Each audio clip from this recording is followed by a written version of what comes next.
All right, here is some anti-boring sauce for your Adam and Eve Sunday school lesson. It's kind of a weird way to say that, but anti-boring sauce. Everyone knows the story of Adam and Eve. There's not a lot of new information, but here's the deal. When you teach kids, I want you to describe things in ways that they can feel it, and they can smell it, and they can taste it.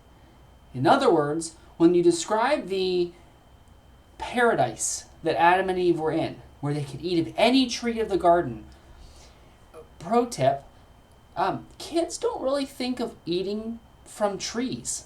I mean, think about it. How many of your kids now, okay, maybe you live in the Midwest and you have this really cool house with this amazing orchard and you pick fresh food all the time and you have delicious lemons and, maybe grapevines and I'm jealous. But hey, maybe that's your case. But for most kids, I think they think of getting food from the store. Like in San Diego here, we go to Albertsons or something like that and we would get food from the grocery store. So when we say Adam and Eve had this amazing paradise where God told them they could eat of any tree of the garden, that doesn't sound that fantastic. I'm not saying it wasn't fantastic.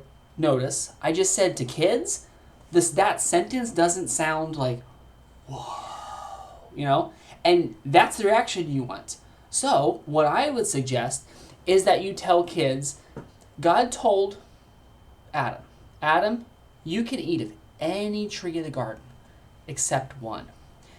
That would kind of be like your parents taking you to the world's biggest food court in the middle of the world's biggest mall and saying you can pick any food you would like from the food court except the donuts or except the Chinese food or the pizza, whatever you want to pick, right? And all of a sudden the word food court, kids are like, oh, food court. Totally get it. I can smell the Chinese food. I can smell the steak.